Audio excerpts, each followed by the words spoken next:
Well, it's now the 8th day of an investigation into the shocking near-fatal knife attack on the Bollywood superstar Saif Ali Khan, and the plot thickens. Inconsistencies are popping up everywhere. Who rushed the injured actor to the hospital? Why did it take a staggering 101 minutes to cover just 2.2 kilometers? And is the real attacker even behind bars? As unanswered questions continue to mount, the suspense is palpable. First, listen into what the doctor said in the initial stage. पूरा उनका उसमें blood था, but he walked in like a lion and only with his small child, that is 6-7 साल का उनका जो लड़का है, तैमूर है शायद उसका नाम, हाँ, उसके साथ वो वॉक इन किए हैं. With so much of this, he is a real hero that way. Mr. Saif Ali Khan was admitted in the morning at 2 a.m. at Leelavati Hospital with alleged history of assault by some unknown person at 2 a.m. There are 4 major injuries, the 4 wounds. 2 are on the left hand, 1 is in the neck, and the major one, which was with the sharp object harboring into the spine.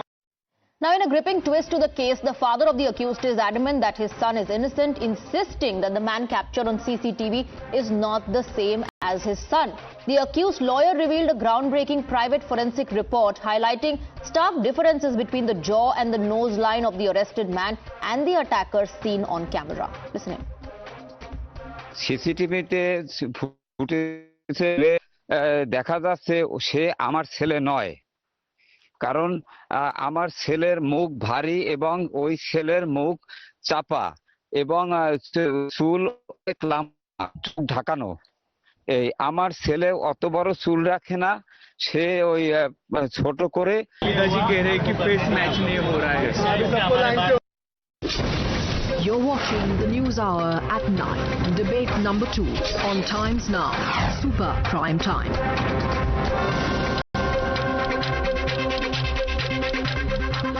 Let's open up debate number 2. We are joined by Dr. Vikram Singh, former DGP of Uttar Pradesh. Sanjay Jha continues to be with us on the broadcast. We have Dr. Amit Thadani, Consulting General Surgeon and Head of Department of Surgery at Shushruth Hospital and Research Center, Mumbai. We have Advocate Parvez Memon, Senior Partner, MZM Legal LLP, joining us on the broadcast. Kailash Adhikari as well, MD Adhikari Brothers.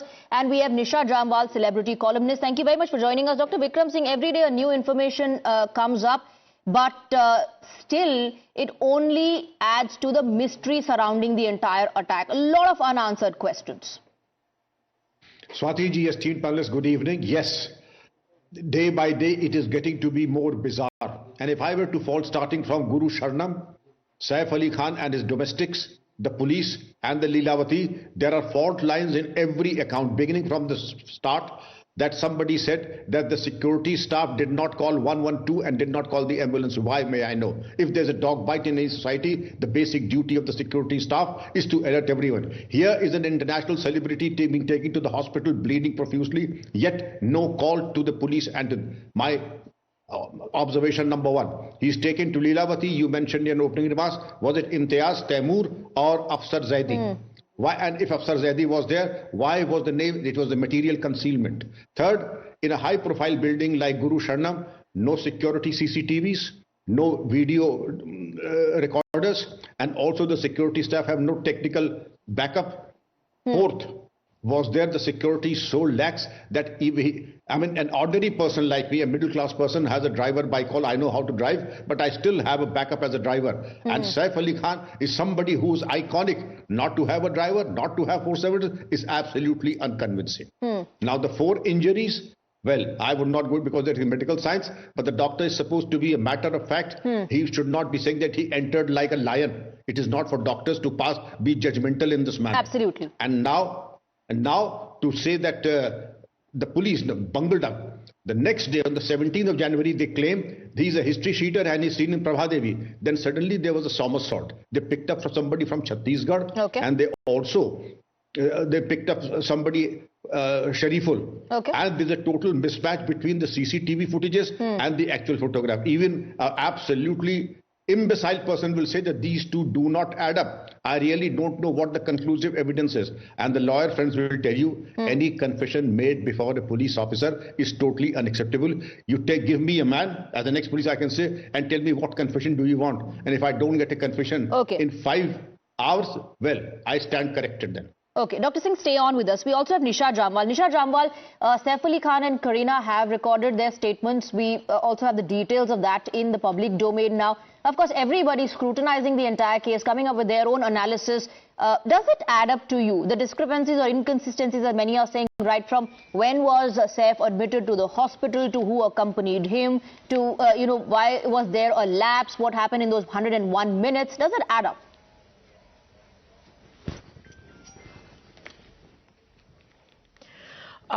Well, there's a lot of speculation, I agree. But having known Saif for the last 25 years, I do feel that he has no stake in what's going on in terms of discrepancy. He's a man of integrity and a fairly straightforward person. So when somebody says that why was there no driver, very few of us expect there to be a calamity at 2 in the morning with a driver on standby. It's quite standard that you don't have a driver at 2 in the morning. You're not expecting something like this to happen. It's an off chance, a once in a lifetime occurrence. And yes, sure, I mean, there can be questions about why the man who attacked you doesn't have the same jawline as the photographs. I agree, that's from the point of view of the legalities and the cops. But where it comes to Saif, I don't really doubt his integrity. I don't really doubt the fact that, I don't at all doubt the fact that he was attacked. He had, he was, I mean, obviously brave, and he has gone in a rickshaw because he wasn't expecting, I mean, you just, at that time, when there's, I've been through a calamity in my life, and I know that when something so unprecedented happens, you're in shock, you're not able to grapple, you pick up the first thing, I mean, you just go get a rickshaw, you want to get to the hospital and save yourself at that moment. And his son has come, taken him, because you probably don't want to grapple with the car, parking, keys, you just get the first thing possible, get to the hospital and want to save your father's life. So I don't actually doubt Temur accompanied Saif Ali Khan, and I think I genuinely know the guy. He's an 8-year-old boy. Let me also bring in Sanjay Jha. Sanjay Jha, does this amount to questioning the integrity of Saif Ali Khan, or is it more about, raising questions on the manner in which the investigation is moving and the manner in which, the information is coming up? Now, yes, most people who can afford that lifestyle, I believe the staff members are mostly around, or they live in the same area or the vicinity at least. And yet Saif Ali Khan had to go to the hospital with an 8-year-old son. And there was another person, by the way, the identity of that person we don't know, because apparently Afsar Zaidi has said that he did not accompany Saif Ali Khan in that auto rickshaw. So there's this whole mystery of that person, the third person as well. Swati, I want to make 2 points. Number one, I think the reason why conspiracy theories are floating left, right and center is, one, because the police itself should have been more transparent in making whatever disclosure can be done. Of course, I mean, they cannot disclose everything because it's under investigation, but interaction with the media and the public is mandatory because this is a celebrity come crime come politics issue. I mean, I'm not surprised that this is going to bring in a lot of media interest and TRPs will shoot through the roof. The public is curious. Saif Ali Khan is not an ordinary celebrity. He's a very popular actor. His mother is a distinguished actor of immense caliber. His father was the captain of the Indian cricket team. His better half, Kareena, is extremely popular as an actor as well. So if there is attention being given to this case, I don't think that's unreasonable at all. Therefore, I believe the police as an investigating agency needs to make periodic statements which justify that it is on the right track. The second point, which I think is very crucial, I need to make that point, is Saif Ali Khan's publicists need to tell him that you don't make a flamboyant exit from the hotel in a case where you were in an ICU in an attempted murder case, because there are moments you need to be conservative. There are moments you need to be under the radar screen. And I think personalities who are popular need not have this compulsion that they need to make some kind of a dramatic, flamboyant presence to make a statement. I think that was a little bit of a shocker, and probably that's boomeranged on him. Okay, but we do have a general surgeon on the panel with us. Dr. Amit Thadani, many in fact question, how can he just walk out of the hospital in that manner, waving at his fans, looking absolutely normal if he had to go through a surgery that went on for, according to the inputs, 4 to 5 hours? How can he recover so quickly was a question that many asked. Is that possible?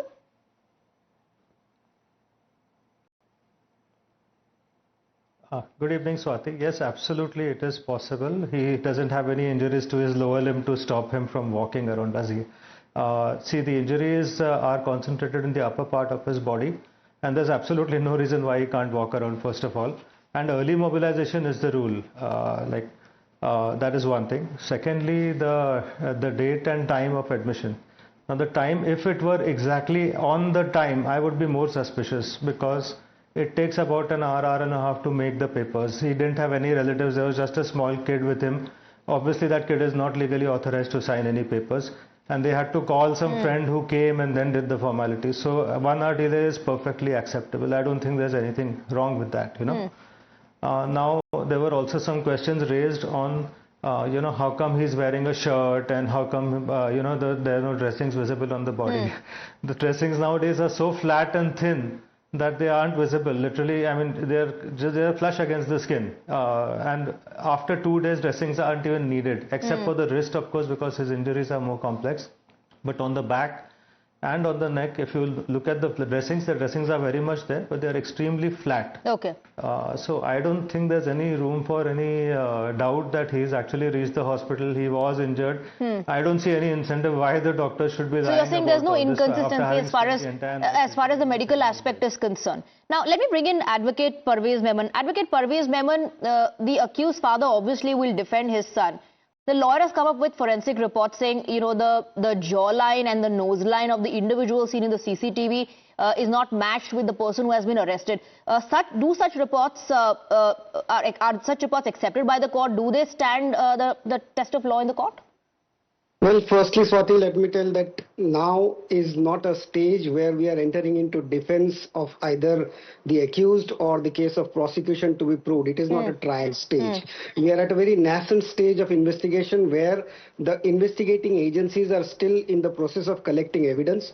Thereafter, the charge sheets will be filed. Of course, all the defenses of the accused would be taken into consideration and factored in at the stage of trial. Nobody says that my son would have committed such type of crime or anything. We have even heard Kasab's mother saying that Kasab would not have done the terrorist act. So it doesn't go to the root of the matter. This issue is being blown out of the proportion for the reason that some insignificant politicians wants to assume significance by challenging everything. My view on that is that we should not mind mindless people. We should let the police do their job. It is only 7 days from the date of the incident. We have full faith in the Mumbai police. They are doing their best. We have seen that celebrity investigating officers are involved in the investigation team. Like we have seen on the day of incidents, Daya Nayak was there on the scene. And as rightly said by Dr. Amit, that he can very well walk. He was admitted to the hospital. Nobody can challenge the medical aspects of the matter. So it's far too much to say that whether he was acting or whether this happened. Okay, let me begin, Kailash Radhikari. I think there's also a sense of curiosity because A, it has happened to a Bollywood A-lister, Kailash Radhikari. Two, because you normally, always see Saif, Kareena, the family and the kids surrounded by bodyguards, their staff around them. So it comes a bit of a shocker as well to get to know that a person entered their house, attacked Saif Ali Khan in this manner. He had to be admitted to the hospital in the dead of the night. It does come as a shocker to many. Is this situation being over-analyzed because it's Saif Ali Khan? Has this been sensationalized due to the political statements? What is your take?